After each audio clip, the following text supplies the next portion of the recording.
Hi, everyone. How are you guys enjoying so far? Awesome. Well, my name is Larissa Cantanho. I'm an engagement manager here at Looker. Thank you so much for joining our session today on driving adoption. And I'm Thelosen, the Vice President of Professional Services here at Looker. I actually used to be a customer a long time ago, rolling out Looker at my employer. And then I started being a consultant, so helping companies rolling out Looker all across the United States. So I thought I should start with why I'm standing here today and why I want to talk about driving adoption.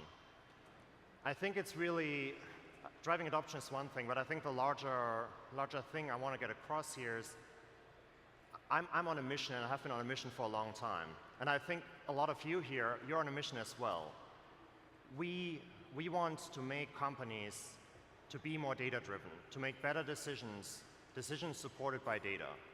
We want companies to fail less often because they actually use data instead of their guts to make the decisions. And I think that's why we're here, that's why we're coming together, and we're going to talk about, obviously, about what you can do with Looker to make that happen, to make it better, to get people to use data. But I think the larger picture is that we are change managers. We want to drive change within our companies to be data-driven decision makers.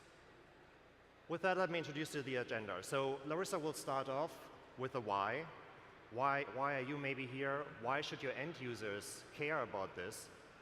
Then I will present the case study of my first rollout of Looker, my first love.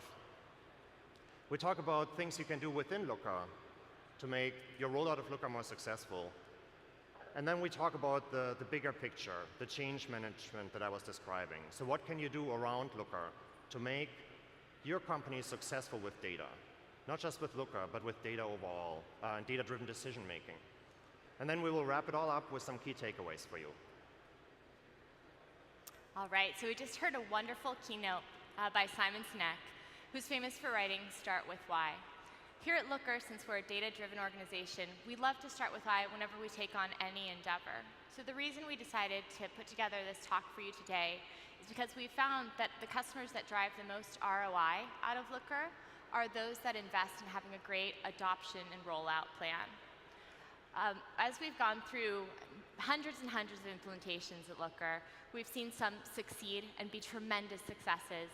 We've seen some accelerate less than expected, and we have seen some fail. So we wanted to convey some of those learnings that we've learned throughout the implementations that we've implemented to ensure that you as well have the opportunity to drive the best ROI possible with Looker in your organization. So a question that goes hand in hand with why is the famous what's in it for me, or for those of you who love acronyms, WIFM.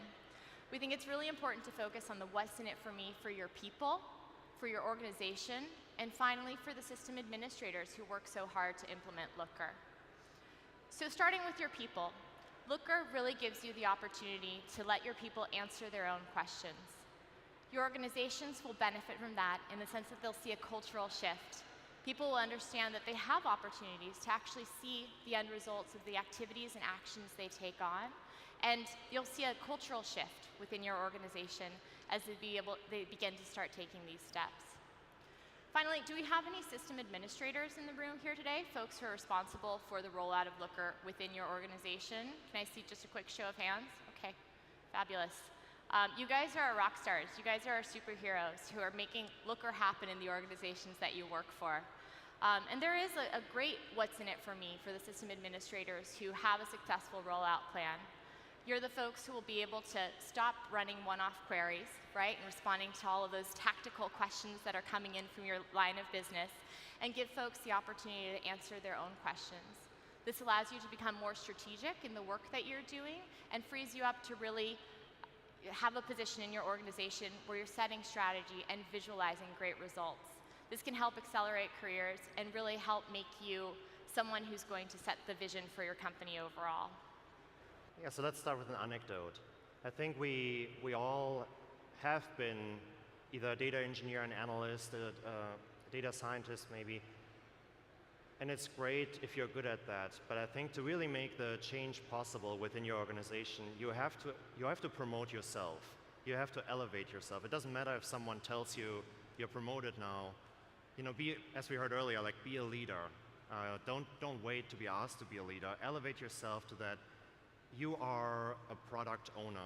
You are no longer a person that reacts to requests. You are setting a roadmap. You are setting a plan. You get people on board with your plan, and you make sure that the vision that you have is aligned with everybody and is communicated clearly. And I think this is it's a very incredible thing we're seeing all over the world now with people that started off with like, I need to create reports, and they became these visionary leaders in the organizations. And that's incredibly rewarding and exciting to see. So I highly recommend, like, think of yourself as someone who got promoted, who is doing more, like you're more than analyst. You're an analyst, which is great, but you're also a product manager, you're also a change manager. I think that's a really important mindset for people to get in their head in order to be successful with a larger scale BI initiative. So I want to share with you my first time. So I had been an analyst for many years, and finally started to look around for a real solution that can take our company beyond just the ad hoc dashboards and Excel spreadsheets we used to have. I was frustrated that in my company only a few people were able to make real data-driven decisions, the people that knew their SQL, the people that had the analyst attention and access. I wanted that even someone junior in the company could make data-driven decisions, could serve themselves and take that to really drive their career to some extent. So we evaluated Looker for a while and finally made the decision. And at that point, it's not just about rolling out another tool. For me, this was my one opportunity, my one chance to show my company that we can be data-driven, and it's not slowing us down. It's increasing the speed in which we can make decisions, because we're no longer arguing about data points. We can make better decisions. We have a less chance of failure. So this was my one chance, and I want to make it right. So I created a plan of what the rollout will be like, and with my team, we communicate to the executives of what that plan will be. And it was really important to manage that expectation of what will Looker be in 3 months and what will it not be. Because I think one of the reasons we see failure is if expectations and actuals are not meeting each other, right? If you just build something and then present it to people, they never had a chance to articulate and think about their expectation, so no matter what you build, it will not meet their expectation. So at the beginning, make sure expectations and what you are going to build, your team is going to build, is going to be aligned. And I'm a big fan of this rapid prototyping approach, like the rolling waves, where you build something for a team, but you're clear this is not 100% done. Let's work on this together, because you want people to start owning that product, that dashboard a little bit themselves as well. Like, I had input on this. I signed off on this dashboard. But you want to have them on the same page. And so this all happened in the very beginning, and one of the components there was to select a team that would be very vocal. So I wanted to have a team that was very upset about their reporting right now, and that would be very vocal about the success. So I picked the sales team, that they talk all the time, they talk with everybody, and it was incredibly, well, it was I stacked the stakes up pretty high, right? Because if it would have been failure, they would have talked about that all the time. But okay, I only had one chance anyways. So let's do it right. So we rolled it out with the first team, and we immediately had a training schedule, like a fairly often, I think once a week initially, then twice a week, then every month. But we had a schedule out there that people could join to get training.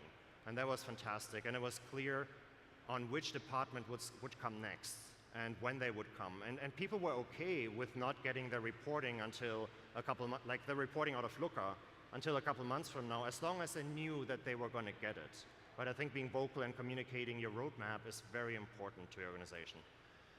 Yeah, and then we actually made a lot of progress pretty quickly in the first couple months and had a lot of reporting needs covered. And then it was important to go into the maintenance mode and actually put some of the prototypes into a maintainable model. And in our case, it's a little unique, but Looker was so young and had changed so much that we actually decided to rebuild it to some extent. Symmetric aggregates had just been announced. The user-driven dashboards were just out, so we rebuilt it a little bit. I don't think that's necessary, but I think it's important to take a step back and evaluate what you prototyped and how that will be maintained, and is it properly documented. Yeah, so thank you so much for that anecdote, Lucas. It's always great to hear stories of real-life implementations and what people have done to ensure their success. But we want to provide you with a framework today that will help guide your future implementations. And we've really broke this down into two axes for you to think about as you're rolling out Looker to your organization.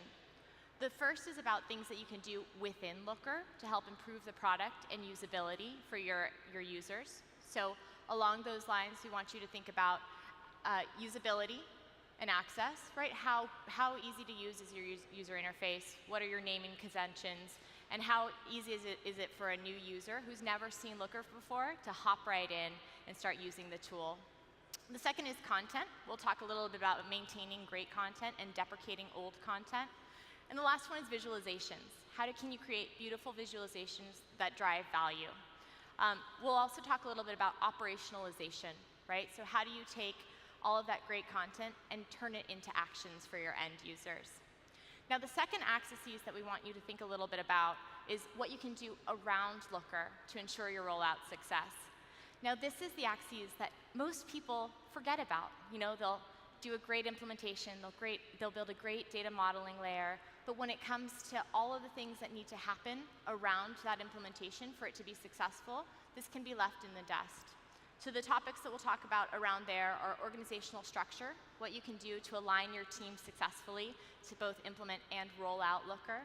We'll talk about those rollout tactics and how you can make a great splash with your Looker implementation. Training, that's a special sweet spot for us here on the professional services team. And finally, we'll also touch on maintenance and governance, right? How do you maintain that great implementation once it's up, launched, and ready to go?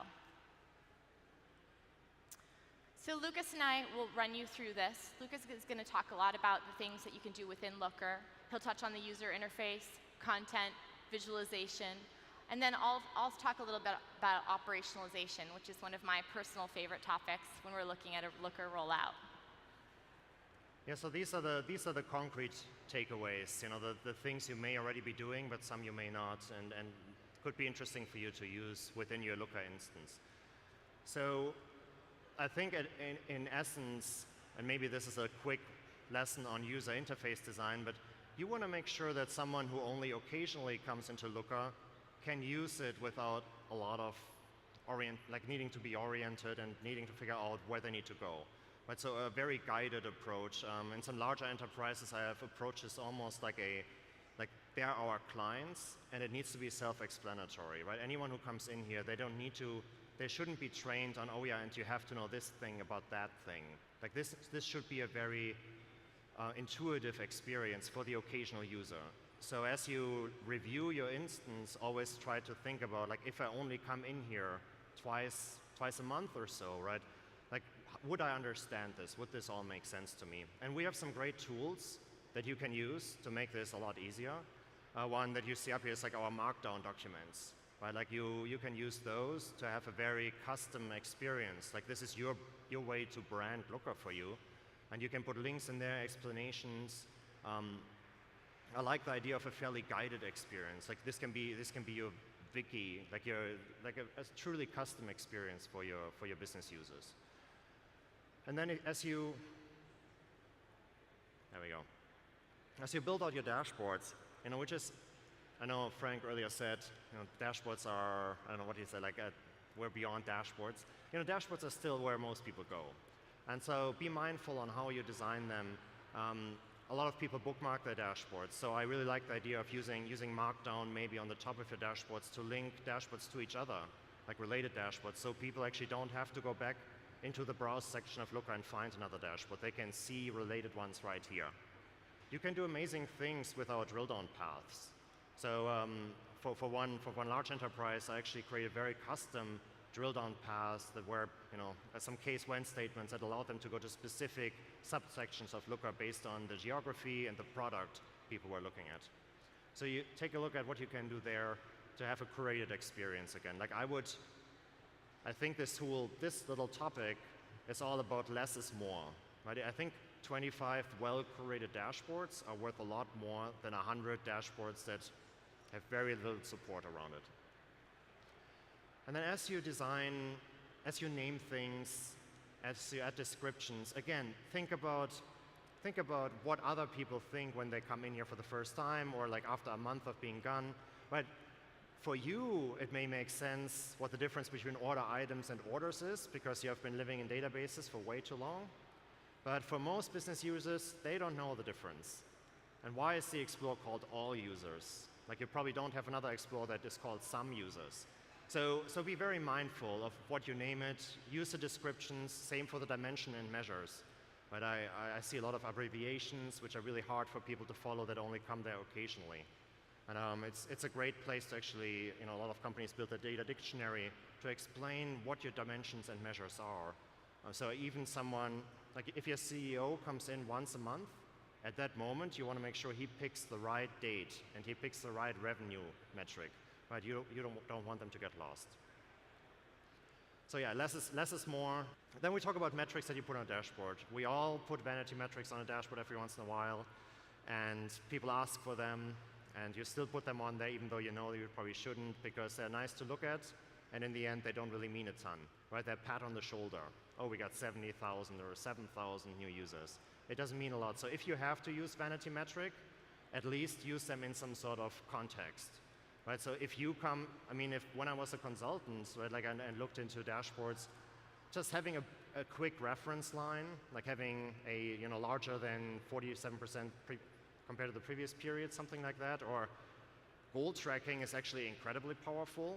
So if you add any kind of goal, even if you just know that you need to grow 3 or 13 or 30, now I picked all numbers that are hard to say for German, but if you just know that, right, you can put a formula into your metrics and just say, okay, this is our goal. It's 13% over the previous year, and have that as a reference there. And that makes the data so much richer and easy to comprehend for someone.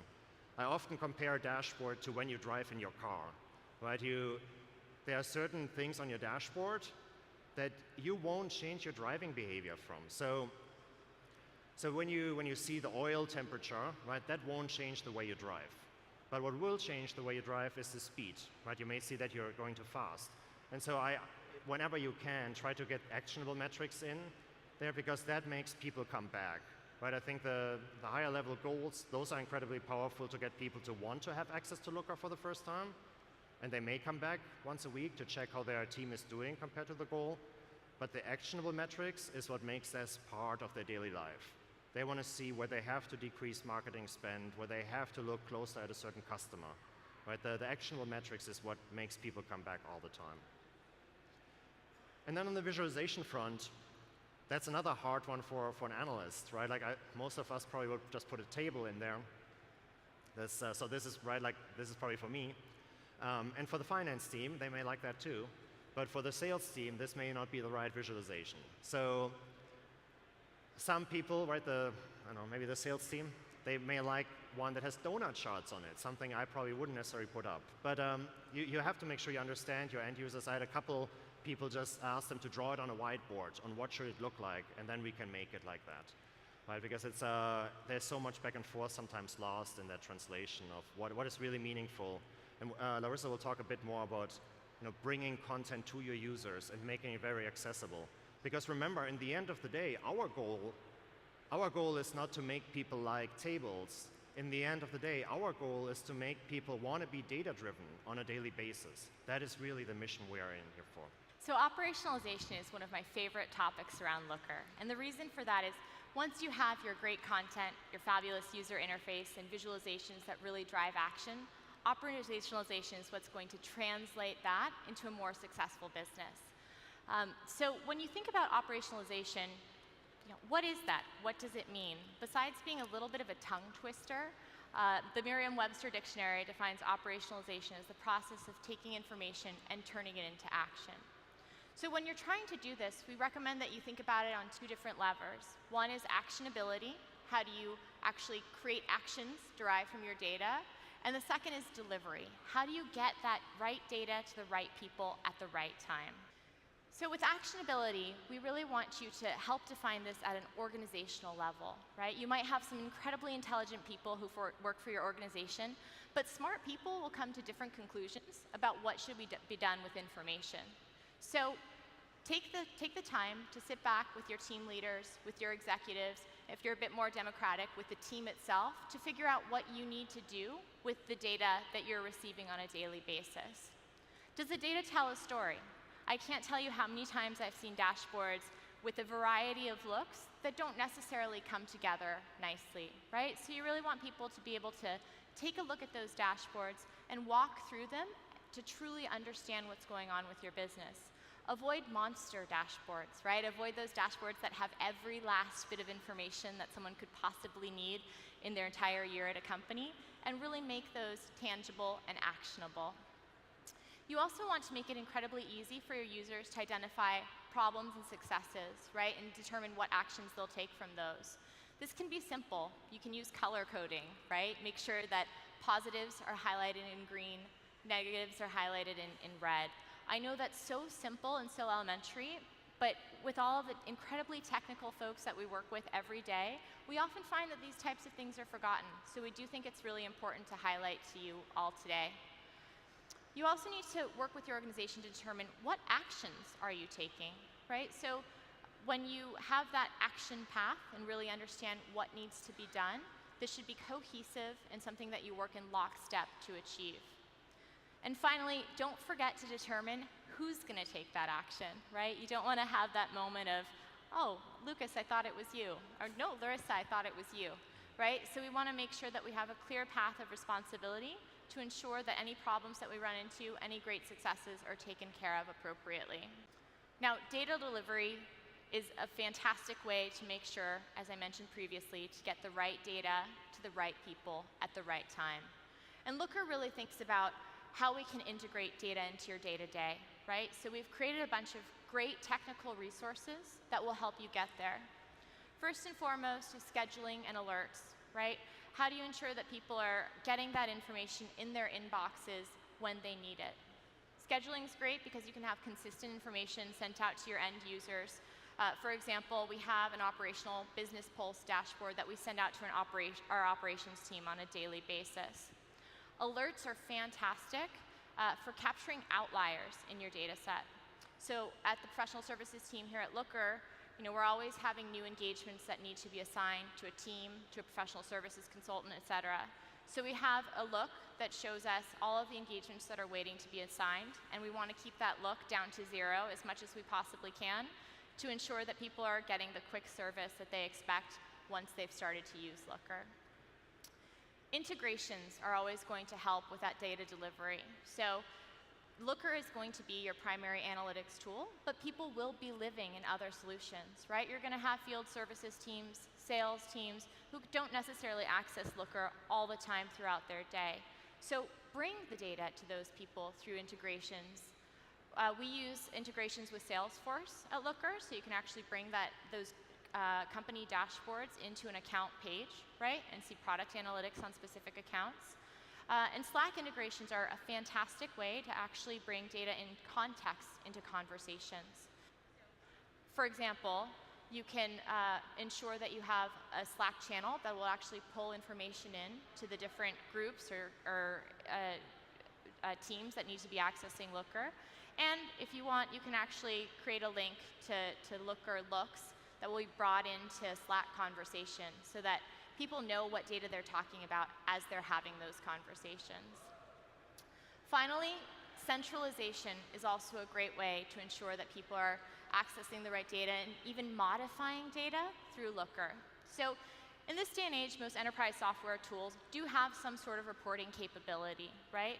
But when you layer Looker on top of those tools, you're going to get that most powerful possibility, that most incredible way to actually analyze the data that's coming from those various sources. So data actions can be used to ensure that people are accessing Looker, analyzing data before they take steps to take action on those questions that have been raised. And you can use Looker and data actions to actually make updates in Salesforce, change Zendesk ticket statuses, make GitHub updates, and even change budgets on Google AdWords spend. So these are phenomenal ways to make sure you're checking the data first and then taking those actions that go hand in hand with that information. Yeah, I think the scheduling and alerting and delivering data to where people are is an incredibly important point.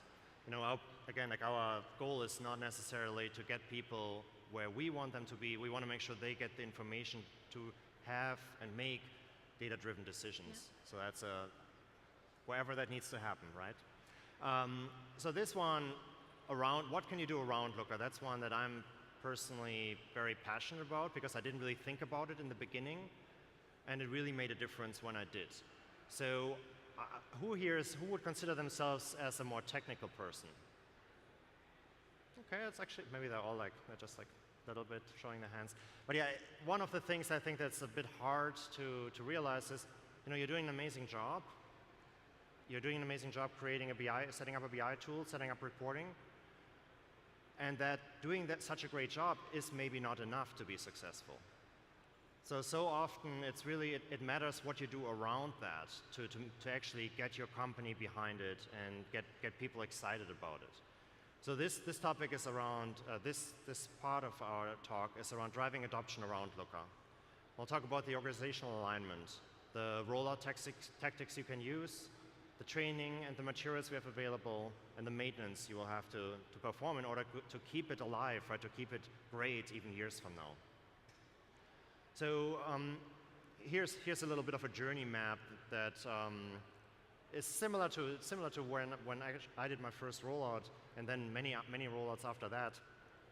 There are some changes, some things I wish I would have done better, but in essence, first of all, you need to have a plan, right? Anytime you have a plan, you're going to be much more likely to be successful than when you're just going to go with it. So have a plan and get the executive alignment. And that executive alignment may also mean, they need to agree to your roadmap and that not everything will be done in 3 weeks. But they also need to agree that the executives in your company, and if you are on executives, please take this home, start using a dashboard in your meeting, right? Pull up a dashboard for your company meeting, pull up a dashboard for your manager meeting, pull up a dashboard for your one-on-ones with your employees. Show that you are data-driven and you look at this all the time. I think that's really where it often starts, and it's amazing how loud your voice can be if you do this. Like people see it and they want to start using data and dashboards as well. Then the design and build and iterate, that's the rapid prototyping I mentioned earlier. I really like this motion of a rolling wave, and that's not just because we're based in Santa Cruz, but I think like we have this build out of dashboards, and you review it and you iterate on it, and you don't have to deliver 100% done dashboards. You shouldn't, because then you don't have buy-in from people. And then as you roll out, make sure you have your subject matter experts there. They know where you're going, they know who they are, they want to take ownership. So it's not just on you and your team to support analytics in your company. There's a group with you. There are people across the organization with you. Make sure you have training easily accessible, because you would be surprised sometimes on who needs the training, and you may not know it. So just make it accessible so they know they can come, and it's a good thing to come there. And then the maintenance, we mentioned that, like, you can't just live with a prototype, right? Go back, document, delete things. And I highly recommend start small, start with few dashboards. But let me take a step back for a second here. You probably have already Looker, so this is really important for you. You can still put a plan in place. You can still put a roadmap in place, even if you're already way into your implementation. You can still put a maintenance plan in place, right? It's important to do this and take these steps back and make sure you're not just rolling with 100 prototypes out there. And then beyond, have a vision of where you're going to go. Maybe have a gamification behind it. Like anyone who runs a certain number of queries gets a t-shirt, gets a Looker t-shirt or something like it. Right? Like have something that people want to aspire to. Like as we talk about training, I have some more ideas around that. But you can make it pretty exciting. We want to, in this little model here, the cross-functional alignment, we want to fuel the fire. So we start with the executive sponsorship, and people are in agreement that this is not just you and your team, this is a company initiative. And that means it's not just you and your team doing it all, but you actually have a hub and spoke model. You have a central analytics team, which may just be you in a smaller company, but you have your subject matter experts out there that are bought in. They want Looker to succeed. They want analytics to succeed in your company.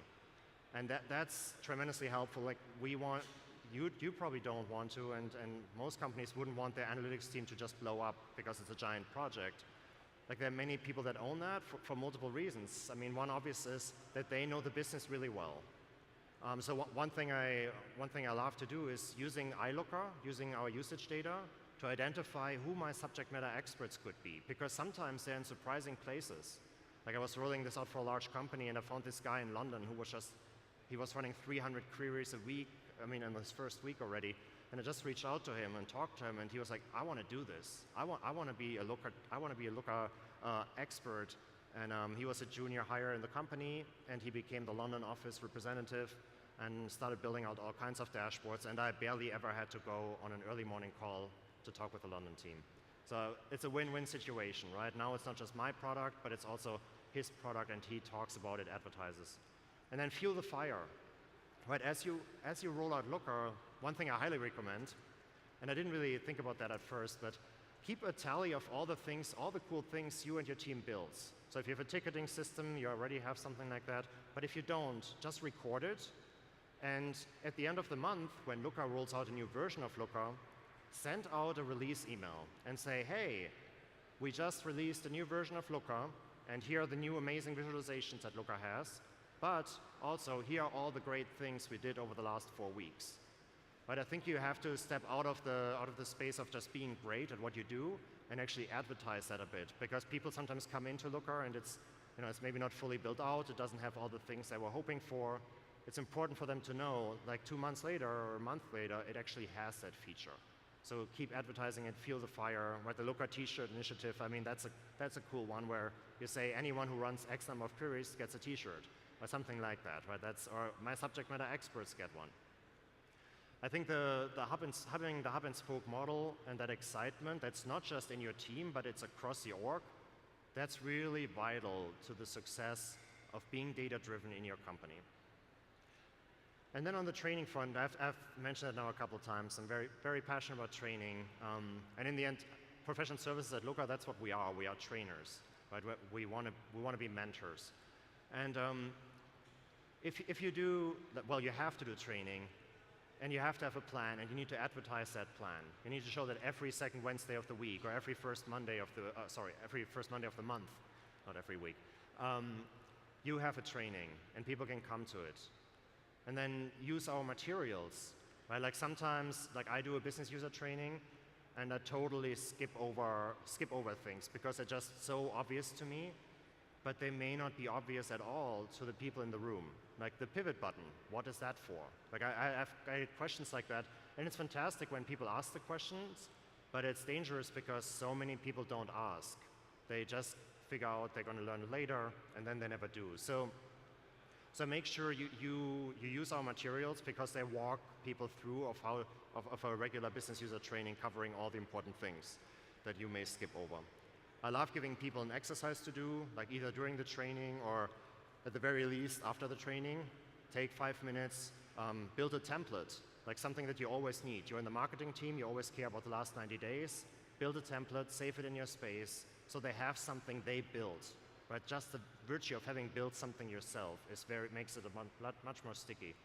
And then use iLooker, right? Our data on usage, you can use for targeted trainings. So in my first company, I noticed that the CEO, even though he had been already to 2 business user trainings, his usage always started dropping off again a day later. So I asked him if he would like to come to another business user training, and he was so excited, right? Obviously, he could have just come to the business user training, but being asked to come was so much more for him, and he showed up, and usage went up. Well, congratulations. At this point, you've launched your Looker instance. You've built some great content, great UI. You have great visualizations, driven executive alignment, and made sure that you have great training and a plan in place to launch. Please, please, please don't forget that your work here is not yet done. You're going to want to continue to maintain all those resources that you have in place for Looker. So what we've seen be incredibly successful in the past is when people have a content center, be it a wiki, a Slack channel, a Salesforce chatter group, whatever it is that you use as your preferred method of communication, make sure that you have a hub for that and you're constantly communicating out to your users.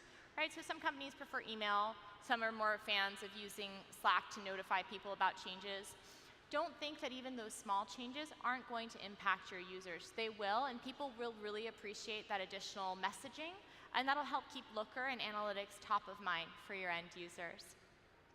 Champions are also going to go really, really, really far in maintaining your Looker implementations. We really do recommend a hub and spoke model to start applications at Looker, right? So you have that analytics hub, and then you have people in different user groups who are giving you feedback on the instance that you've developed and the model that you've developed. But it is incredibly important to maintain those champions, have regular meetings or communication sessions with them. It's important to have champions in various groups and also different levels of the organization. So you'll have value in having executive level champions who are going to get that bird's eye view of data, but also the folks who are entry-level employees, right, who access this data on a daily basis and are really in the trenches, are going to give you some phenomenal feedback that those executives might not see on a day-to-day basis. And finally, use the Silicon Valley mantra of always iterate, right? Analytics is something that you can't just put in place and let go and walk off. I'm sure all of you guys here are conscious of that as you've done your Looker rollouts in the past. But this is something that you're always going to alter, right? Your model will need improvement. Your business will change. So the data that you're analyzing on a day-to-day basis is going to change with time. So keep that in mind. Have your team be knowledgeable about that, and have your organization knowledgeable about that, right? So let them know that this is something you can improve as you progress through your Looker life cycle.